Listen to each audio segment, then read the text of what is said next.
여러분 혹시 나중에 결혼을 하게 된다면 어떤 사람하고 결혼을 하고 싶나요? 드라마를 생각하시면 안 됩니다. 물론 뭐 가능도 하긴 하겠죠. 자기가 평생 꿈꿔왔던 이상형, 성격, 성품 등 내가 정한 기준에 맞는 사람과 결혼하기를 아마 희망하고 꿈꿀 것입니다. 그게 나쁘다는 건 아닙니다. 근데 조금 현실과 맞지 않을 경우도 있긴 있어요. 세상 사람 일이라는 게 모르거든요. 네, 하지만 가장 중요한 게 있습니다. 그건 뭐냐면 나를 사랑해주는 사람이에요. 결국 그거더라고요. 다른 조건보다도 나를 사랑해주는 사람, 서로 진심으로 아끼고 존중해주고 사랑하는 관계가 될 때, 그래서 평생 함께 할 수 있는 사람이다 라는 확신이 들 때, 그때 결혼할 수 있는 거겠죠. 물론 싸울 수도 있습니다. 성격이나 생각, 생활 습관들이 맞지 않기 때문에 다툴 수도 있습니다. 그거는 누구나 마찬가지예요.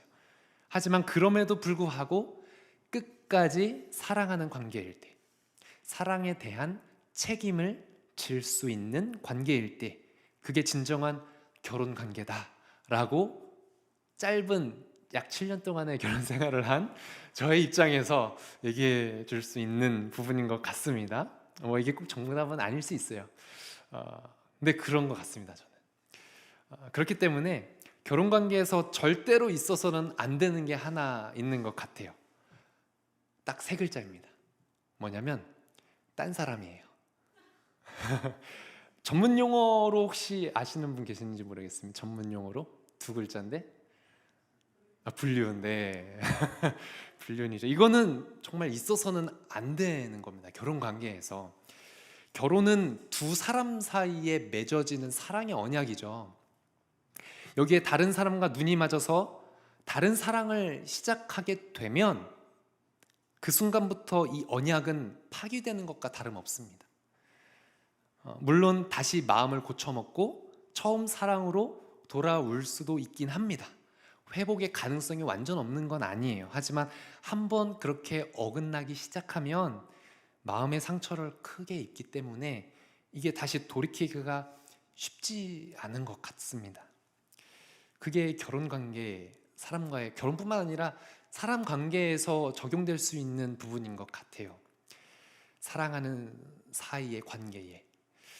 그런데 성경을 보면요, 이러한 관계를 하나님과 하나님의 백성 사이의 관계로 아주 자주 묘사하고 있다는 겁니다. 결혼 관계처럼 하나님과 하나님의 백성 사이의 관계로 묘사하고 있습니다. 이게 특별히 출애굽기로 거슬러 올라가면 그거를 명확하게 알 수가 있는데요. 이스라엘 백성들은 애굽 땅에서 노예로 지내다가 하나님께서 전적인 은혜로 구원해 주셔서 이제 이스라엘 백성들이 자유롭게 되죠. 그 이후에 시내산에서 하나님께서 이스라엘 백성들과 언약을 맺어 주십니다. 하나님의 사랑을 입고 그 사랑에 대해서 반응하면서 사랑하는 관계가 될 수 있도록 하나님과 친밀하게 동행하는 인격적인 관계로 세움받을 수 있도록 마치 결혼 관계처럼 서로가 서로를 사랑하는, 하나님께서 그의 백성들을 사랑하시고 그의 백성도 하나님을 사랑하여 그의 말씀에 기쁨으로 순종하는 그 관계, 인격적인 관계, 결혼과 같은 관계로 그의 백성, 성경에 기록된 이스라엘 백성들이 그 관계로 나아가게 된 거예요. 그런데 시간이 흘러서, 물론 그 과정에 여러 가지 역사적인 이야기들이 많이 있겠지만 적어도 오늘 본문에 이르기까지, 오늘 본문에서 호세아서를 통해 알 수 있는 것은 이스라엘 백성들이 물론 겉으로는 굉장히 부유하고 잘 살게 되었지만 결국 하나님을 떠나버려서 결혼과도 같은 하나님과의 사랑의 관계를 저버린 상황에 이르게 되었습니다. 구체적인 배경은 언제냐면 1장 1절에 보면 여러 가지 왕들이 이렇게 기록되어 있는데 유다 왕 히스기야 왕 때 더불어서 이제 북이스라엘 왕이 기록되어 있는데 바로 여로보암 왕이 기록되어 있죠. 여로보암 왕, 이것은 여로보암 2세 왕입니다. 두 번째 여로보암 왕인데 여로보암 2세가 북이스라엘을 다스리던 때에 이 호세아서 말씀이 기록됐거든요. 그래서 역사적으로 보면 이 여로보암 2세가 다스리던 때는 겉으로는 굉장히 국가가 전성기를 누리던 시기였습니다. 국가적으로, 대내외적으로 잘 사는 국가로 인정받던 시대였습니다. 그러나 겉으로는 부유하고 전성기를 맞이하긴 했지만 그 이면에는 어떠했느냐?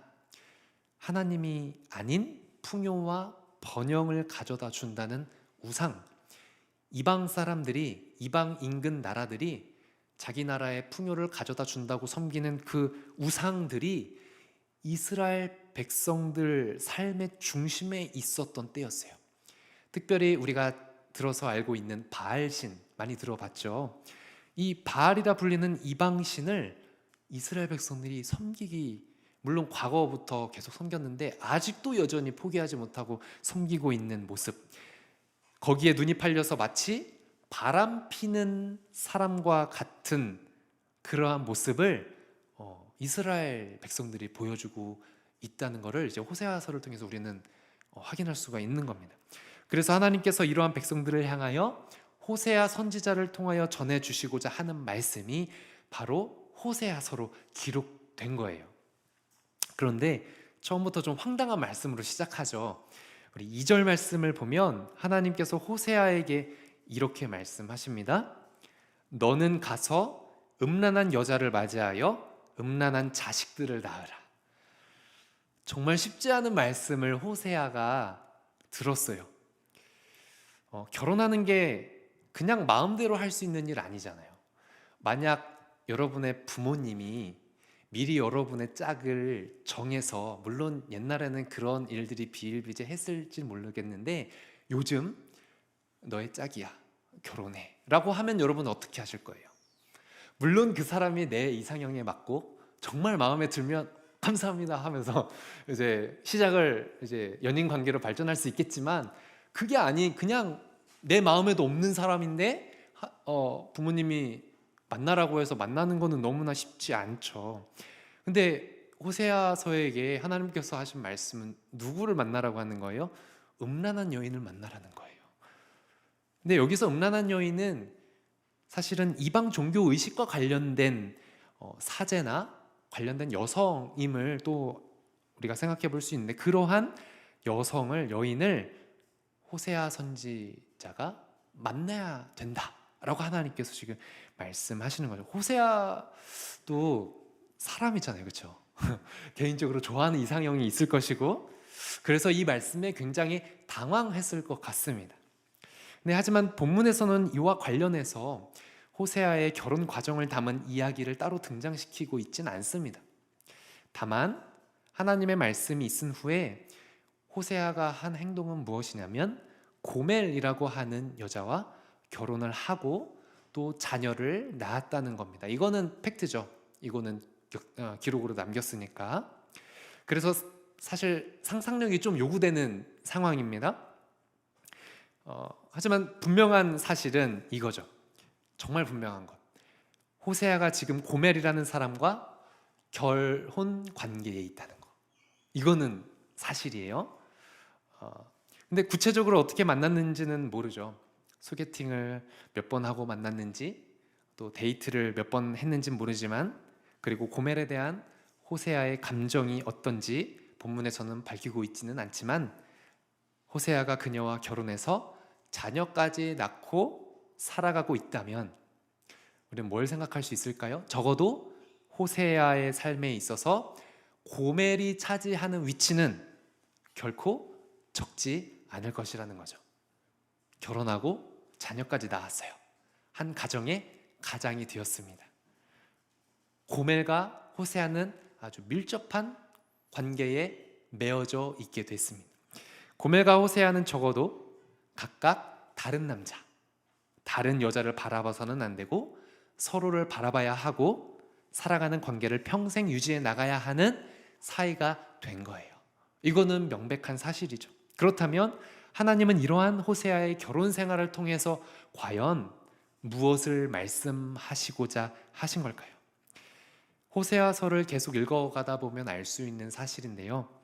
안타깝게도 어떻게 되죠? 고멜이 호세아와 결혼을 한 이후에 호세아가 아닌 다른 사람을 사랑하기 시작합니다. 그게 3장 1절부터 확인할 수 있는 내용인데요. 결혼하기 전에는 고멜이 아무리 음란한 여자였다 하더라도 지금은 호세아의 아내죠. 호세아는 아내인 고멜을 누구보다 사랑해야 하는 남편이었을 텐데, 그리고 고멜이 자기만을 사랑해 주기를 호세아는 누구보다 간절히 바랐었을 텐데, 지금 상황에서 호세아는 어떤 감정을 느꼈을까요? 배신감. 또 어떤 감정을 느꼈을까요? 모욕감 또는 수치감. 마음에 굉장한 상처를 느꼈을 겁니다.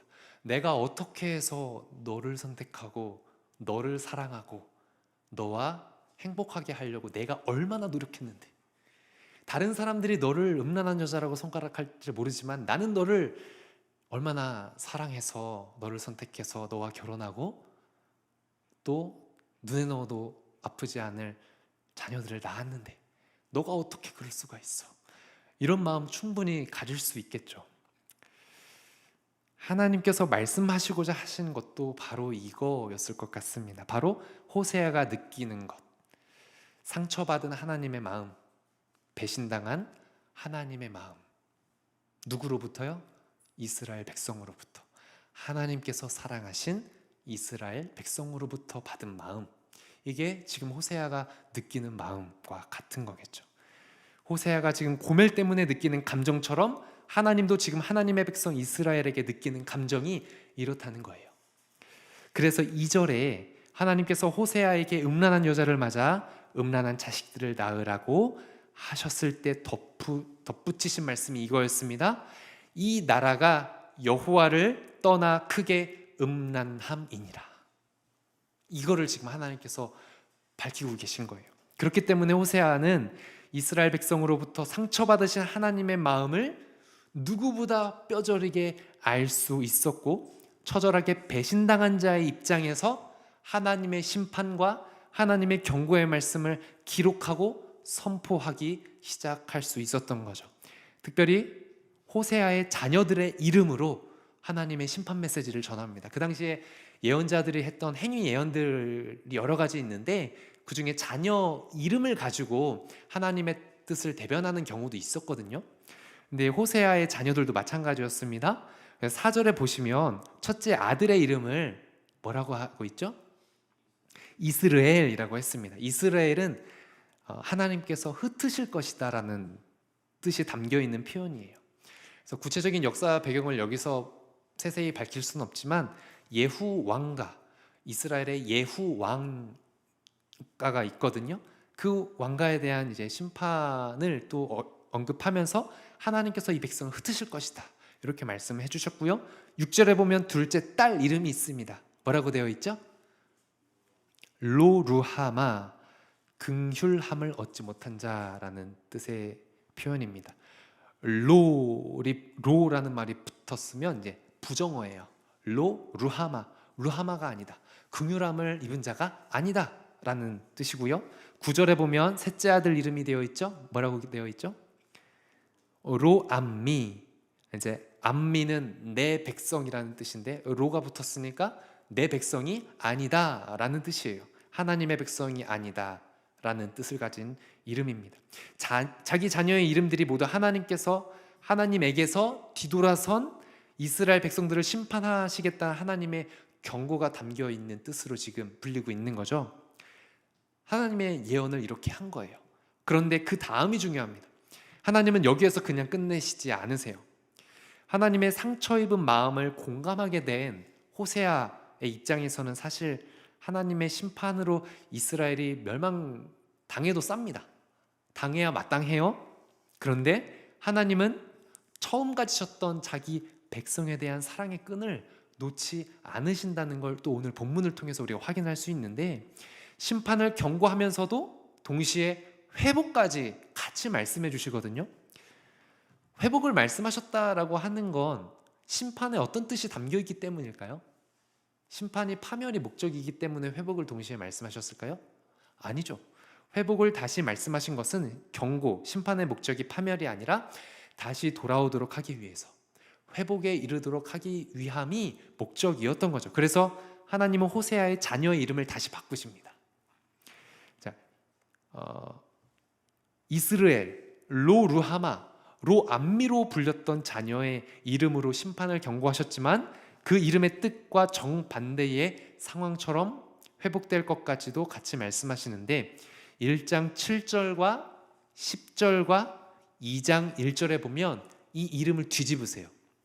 근데 그거를 23절에서 다시 합쳐가지고 설명을 해주셨기 때문에 우리 2장 23절을 우리 다 같이 한번 읽어보겠습니다. 2장 23절 시작.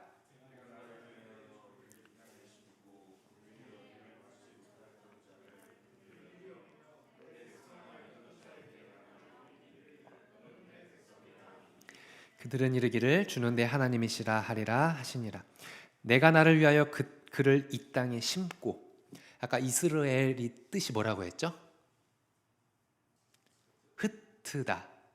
이스라엘 백성들을 흩어버리는 심판으로 말씀하셨던 이스라엘이 뜻이 또 다른 뜻이 있어요. 그건 바로 심다라는 뜻이에요.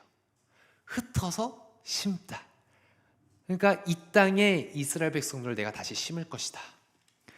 긍휼히 여김을 받지 못하였던 자를 긍휼히 여기며, 아까 로루하마의 뜻이 긍휼히 여김을 받지 못한 자라고 했잖아요. 로를 뺀 거예요.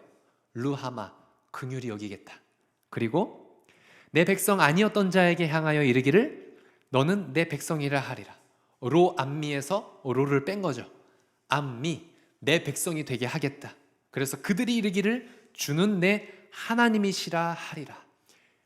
하나님에 대한 믿음의 고백을 할 수 있는 자녀들로 다시 회복시켜 주시겠다라고 약속해 주신 거예요. 그리고 결정적으로 하나님은 이렇게 말씀하십니다. 우리 3장 1절 앞부분인데요. 3장 1절 앞부분을 한번 읽어보겠습니다. 여호와께서 내게 이르시되 이스라엘 자손이 다른 신을 섬기고 건포도 과자를 즐길지라도 여호와가 그들을 사랑하나니. 다른 신을 섬기고 바알 신을 섬기고 건포도 과자를 즐기고, 건포도 과자를 즐긴다는 건 이방신을 섬기고 우상을 섬길 때 하는 어떤 행동 중 하나의 표현이에요. 그렇다 할지라도 여호와가 그들을 사랑하나니. 이스라엘 백성들이 일방적으로 우상을 섬기며 하나님과의 결혼관계를 깨뜨렸을지라도, 그래서 심판이 임하게 될지라도, 그럼에도 불구하고 하나님은 자기 백성이 다시 회복되기를 간절히 기다리고 계신다는 거예요. 그래서 하나님 그러한 뜻을 가지고 호세아에게 다시 이런 말씀을 하십니다. 우리 3장 1절 아까 읽은 말씀 이후에 하반절 말씀을 다 같이 읽어보겠습니다. 너는 또 가서 타인의 사랑을 받아 음녀가 된 그 여자를 사랑하라. 고멜을 사랑해서 다시 재결합하라는 말씀이에요. 이 말씀을 왜 주셨을까요? 사실 하나님의 이러한 태도는 이해가 가지 않는 거예요. 왜냐하면 하나님께서 정하신 율법에 의하면 가늠한 여인을 다시 데리고 산다는 건 있을 수 없는 일이거든요. 법대로 하지 않아야 할 일을 지금 하나님께서 말씀하고 계시는 거거든요. 그래서 호세아는 선지자고 율법을 너무나 잘 지키는 사람이고 율법을 잘 아는 사람임에도 불구하고 아는 사람이기 때문에 호세아 입장에서는 지금 이 말씀이 납득이 되지 않을 수 있는 말씀이에요. 굉장히 어려운 말씀. 그런데 그렇기 때문에 호세아는 또 알았을 거예요. 뭘 알았을까요? 나를 배신한 고멜이라는 여자를 받아들이는 것이 이렇게 어려운데 하나님은 그럼에도 불구하고 자기 백성들을 이처럼 사랑하시는구나. 율법까지 초월해서 하나님은 사랑하시는구나. 이거를 호세아가 알게 된 거죠. 그래서 호세아는 이러한 하나님의 사랑을 그의 온몸으로 공감할 수 있었고, 그렇기 때문에 과감하게 이러한 하나님의 뜻을 예언하면서 선포할 수 있었던 거예요. 만약에 이 하나님의 뜻을 몸으로 체감하지 못했더라면 호세아가 외치는 이 예언은 진실성이 없었겠죠. 근데 호세아는 실제 그 생활을 하는 거예요. 고멜과 다시 결합해야 됐어요. 그러면서 하나님의 사랑을 외쳐야 했어요. 하나님의 사랑이 이런 사랑이라고. 호세아 선지자가 느끼고 선포했던 것은 하나님의 끝없는 사랑이었습니다. 그 하나님의 끝없는 사랑은 옛날 과거 이스라엘 백성들만을 향한 것이 아니었고 또 지금 우리를 향하여서도 마찬가지입니다. 사실 우리는 누군가를 사랑한다고 했을 때 한계가 있을 수밖에 없어요. 내 앞에서 잘못을 저지르는 사람을 한두 번 용서하고 사랑해 줄 수는 있지만 그 이상은 잘 안 돼요. 우리 힘으로는 어렵습니다. 그러나 하나님의 우리에 대한 사랑은 끝이 없고 끊어지지 않습니다. 하나님은 우리가 하나님을 버리고 하나님에게서 뒤돌아서 있을지라도 계속해서 우리가 다시 돌아서기를 기다리고 계시고 우리가 다시 하나님께 돌아와 회복되기를 그 누구보다 간절히 원하고 계십니다. 그리고 우리가 만약에 정말로 회개하고 돌아서면 언제 그랬냐는 듯이 우리를 기꺼이 받아주시고 안아주시는 분이 바로 우리 하나님이세요. 그게 우리 하나님의 사랑입니다. 왜냐하면 하나님의 사랑은 예수님께서 몸소 보여주셨듯이 죽음만큼 강하고 깊기 때문이에요. 우리가 다시 돌이켰을 때 하나님은 세상에서 그 누구보다 기뻐하시는 분이시기 때문이에요. 예수님께서 보여주신 그 사랑 자체가 이 호세아에게 보여주신 그 하나님의 사랑을 표현하고도 남을 만큼의 사랑인 거죠.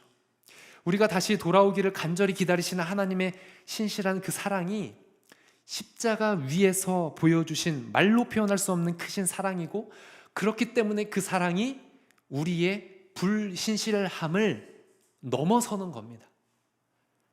우리의 삶에 비록 여전히 하나님을 떠나버린 두 마음의 길을 걸어가는 인생처럼 보일지라도 다시 한번 끝없는 하나님의 사랑에 우리가 눈을 뜨고 그 사랑에 머물고자 한다면 하나님은 우리를 회개케 하시고 다시 돌아올 수 있도록 다시 하나님의 백성다운 삶을 살아갈 수 있도록 충분히 이끌어 주시고도 남으십니다. 그게 성령님의 역사거든요. 그게 성령님의 연결하심이고요. 하나님의 사랑을 성령님께서 친히 우리들 가운데 보여주시는 겁니다. 그게 성령님의 능력입니다. 로마서 8장 38절에서 39절 제가 읽고 말씀을 마무리하려고 합니다. 내가 확신하노니 사망이나 생명이나 천사들이나 권세자들이나 현재일이나 장래일이나 능력이나 높음이나 깊음이나 다른 어떤 피조물이라도 우리 주 그리스도 예수 안에 있는 하나님의 사랑에서 끊을 수 없으리라. 비록 우리의 삶이 안개와 같은 길을 걷고 있는 것처럼 보일지라도 의심이 나를 휩싸고 있는 것 같을지라도 끝없는 하나님의 사랑에 우리가 조금이라도 머물러 있다면 우리의 신앙의 여정이 끝까지 완주될 수 있을 겁니다. 그러한 삶을 살아가는 우리 모두가 되길 주님의 이름으로 소망합니다. 기도하겠습니다.